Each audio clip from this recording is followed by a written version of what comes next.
Welcome back. This time I'm going to be looking at how I've made a barbecue box. It's for a colleague of mine and he's into barbecuing and pizza ovens just as much as I am. So it's just somewhere handy to keep all his utensils. First part, as always, is to have a plan.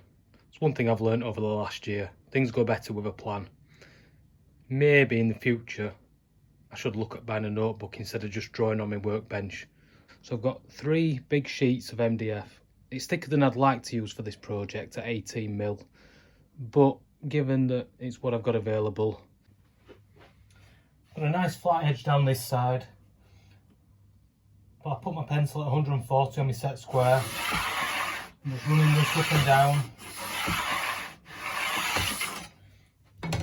Get a lovely clean marked edge. Now that I've marked out all my lines, it's time to rip this board down using the table saw into the length that I need. Now that I'm finished on the table saw, I mark out how long I want each piece before moving on to the chop saw.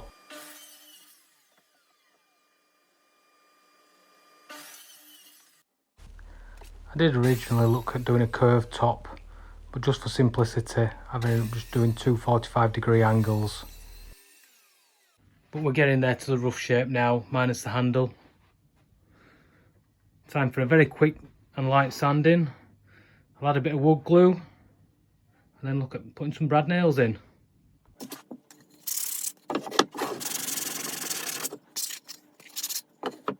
So now we're moving on to assembly. All I've got is a little bit of glue and my brad nail gun.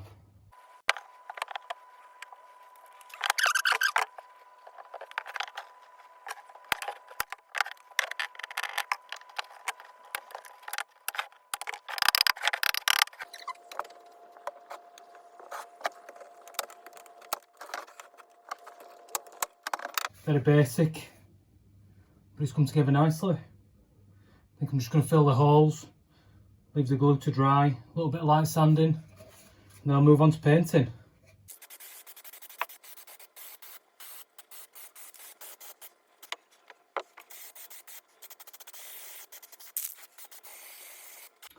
So I've ran into a problem. I've also learned that you never buy spray paint from a bargain bin, because if you run out mid-project, you can't get no more. You know what, I've got some other white that goes on with the brush. Let's give this a go.